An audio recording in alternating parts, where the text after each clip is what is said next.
Hey, thanks for tuning in. Today we have my 1903 Springfield. This is actually let me check that. It is a February of 1917 made Springfield Armory 1903 Springfield. So this is a World War I 1903 Springfield. What it also is a low serial 1903 Springfield. What does that mean? Well, there's a lot of stuff about 1903s, right? There's a lot of stuff to get into. But the big thing that a lot of people know about is the 800,000 and below serial block of Springfield Armory made 1903s, as well as the 280,000 and below block of Rock Island Armory made 1903 Springfields. There's some stuff that goes on. There was some trials and tests done, and some receivers exploded. So there's people who are very weary of shooting low serial numbered 1903 Springfields. This one is in the 600,000 range of Springfield Armory. This only applies to the 1903 Springfield, not the 1903 A3 or the A4s, only the 1903 Springfields, right? There's also, going through the different versions, and I'm probably missing a few, there's 1903 Springfields, the 1903 Mark I's, which have a cut right here.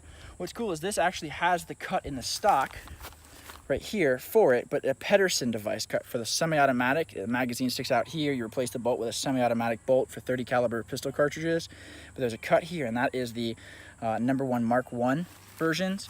You also have the 1903 A3s and the 1903 A4s, as well as the USMC snipers.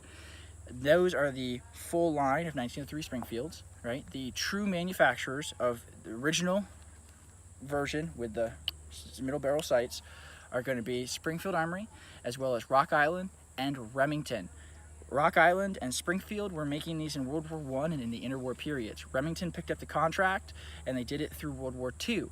Remington also designed and created the 1903 A3 version. Remington 1903 standard Springfields sometimes have a few things that you don't expect. For instance, see these cuts, lightning cuts right here in the rear sight base? Well, some of the Remingtons don't have that because they started phasing things out to simplify the process for the war effort. Well, then they moved into the 1903 A3 ones. For the 1903 A3, the only two manufacturers there are Remington and Smith Corona, the typewriter company. Now there are two well, there might be more, but there's two prominent post-war versions. They are made by Santa Fe, and they're made by National Ordnance. Those ones use cast receivers, which are a huge no-go. They are not worth nearly the money that a standard one is, and be very weary of them. For the average consumer, some people don't know about that, and they could easily be tricked into purchasing one. They are not military guns. They are commercial receivers with military parts on them. So not a good go. But anyway, this one is a low serial number 1903 Springfield. Some of the cool features about the standard ones is it's all milled parts. They did it originally all milled handguard and front piece right here. You can see because there's a cutout that shows the milled part of it. You also have the milled sight base, and there's the rear sight there. Your points. You open it up. Notice how the bolt. This is the stripper clip guide right here. The bolt sticks there and does this. This is for a magazine cutoff. This allows you to load 5 rounds here and put a 6.1 on top and shoot the 6.1.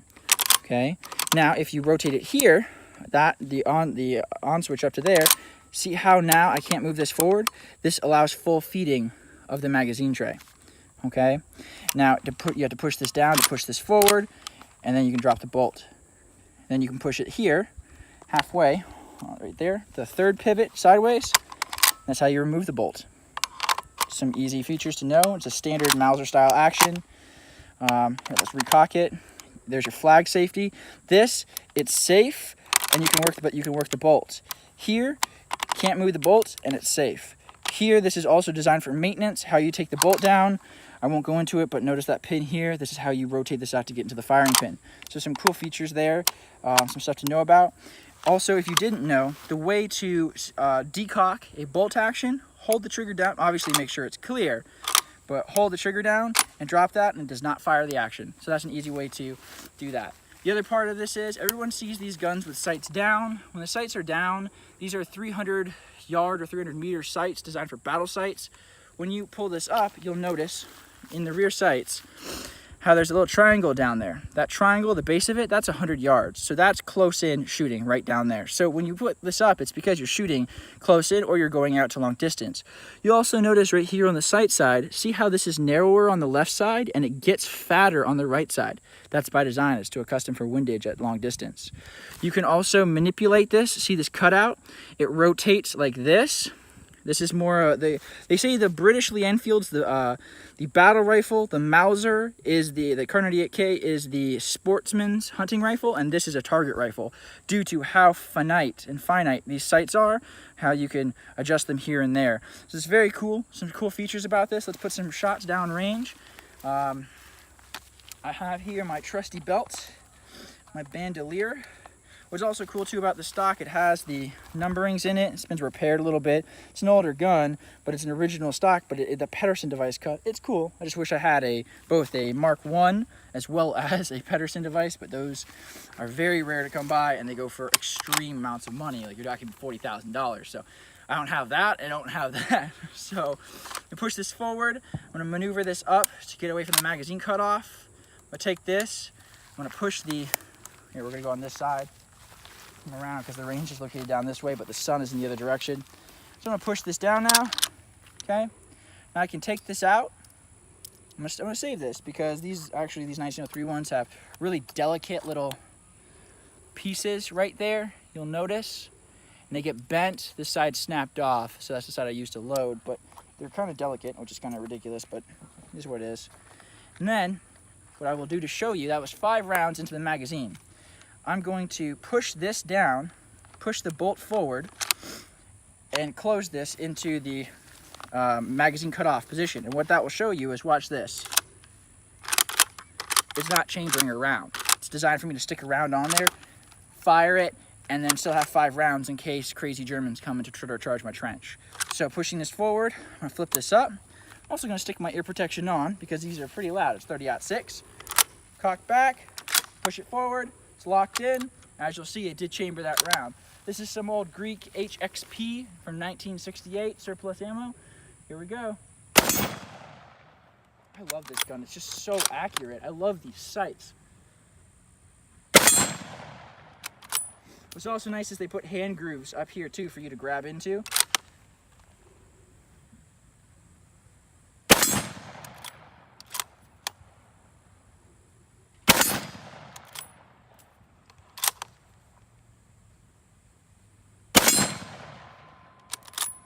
Recoil on these, they are stiff. I mean, it's not a what do you call it, a gentle shoot, but you'll notice locks back on the last shot to say, hey, I'm empty.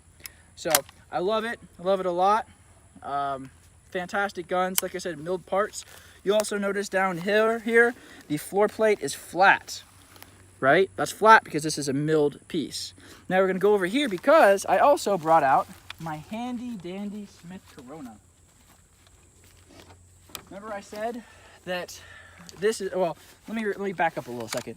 So this, we're gonna spin around because the light's a little bit hard this side, but this is a 1903 A3. This is a Smith Corona 1903 A3, okay? As you can see, immediately differences are peep sights. We'll also show that it's clear, but you'll see peep sights right here. Okay, this one was barreled in August of 1943. What you'll notice is there's no middle sight, there's a peep sight. They did that immediately. What you'll also notice is, look at that floor plate. That floor plate is quite a bit different from the other ones. Yeah, it's bulging and stuff. That's weird. It's because it's stamped. So it's a stamped part. They also stamped the barrel bands. They stamped the front connector piece as well, and the barrel band at the front too. They modified it to make it cheaper and easier to produce, and they added these sights on the top, these peep sights. You can see you can adjust it by moving that, and you can move the windage knob here, so that's pretty nice. You also notice it retained the bolt, the magazine cutoff, and this is, remember, this is a World War II rifle. So going into World War II, they had a magazine cutoff, and again, right there. And then the same thing applies to pushing it to the side for you to pull it out.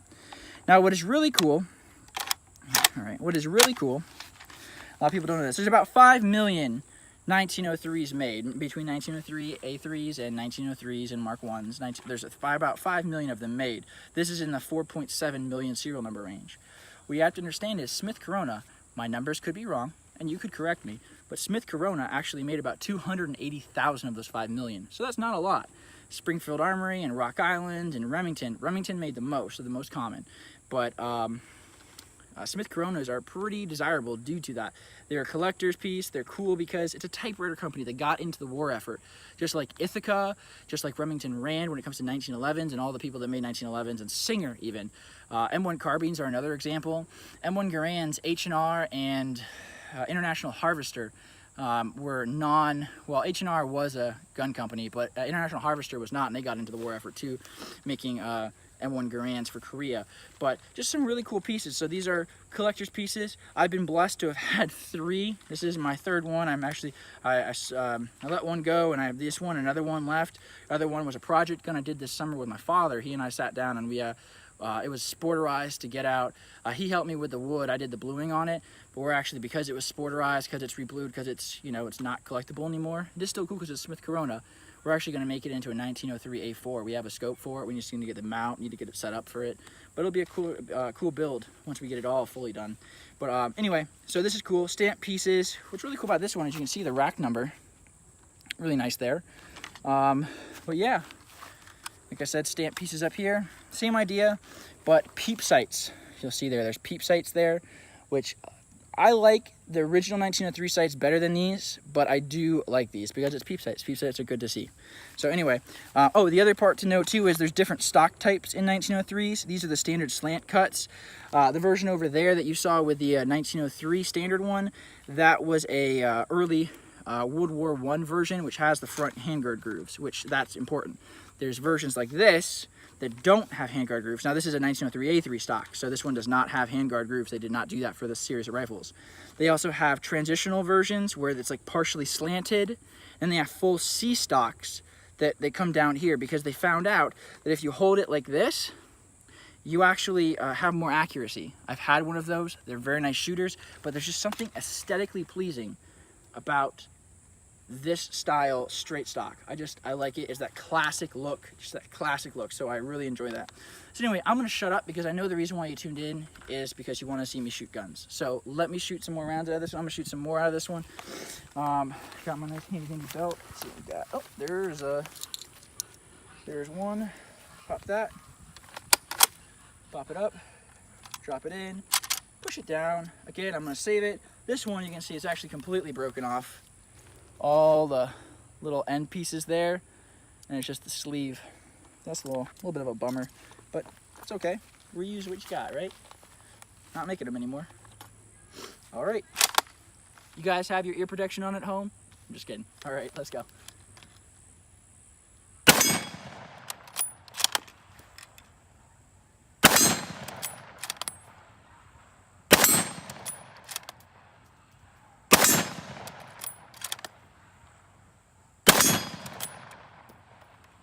There you go. That's 5. Here we go. Here's another 5. See, it's always wobbly on the bottom. Always wobbly. Push that down. Pull that out. All right.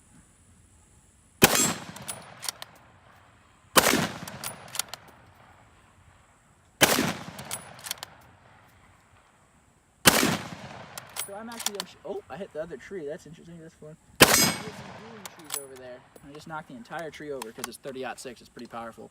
Let me see. Do I have any other 1903 stashed? Oh, here's another 1903. Lost around. They keep falling off on me. Let's take that. Pop that in here. Did that one-handed. Look at that. Drop it in. Last one for the video. It's cool stuff. All right.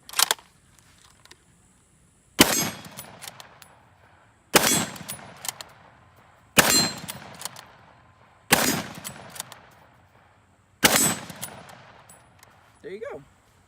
That is cool. Love my guns. There you go. And then here's what it would look like with a bayonet on it. This is the World War II version, the shorter ones, but they had others. There you go. There's your full bayonet look right there. Cool. You gotta, get in there for that bayonet charge, that scurry across there. So anyway, cool fun, cool guns, great history. Like I said, 5 million 1903s, 1903 A3s out there. just beware of Santa Fe and National Ordnance, because that's something that nobody ever talks about, and it's something that you as a consumer and as someone who likes historic guns need to be very aware about. So I hope you enjoyed the video. Please subscribe, like the video, comment if you wanted me to do something else, if you thought I could do something better. If you enjoyed the video, just let me know. I appreciate it. Just trying to start off on YouTube there. If you're from Instagram, I appreciate you guys, all the support you guys have given me. It's awesome. So anyway, have a good day. Thanks for tuning in.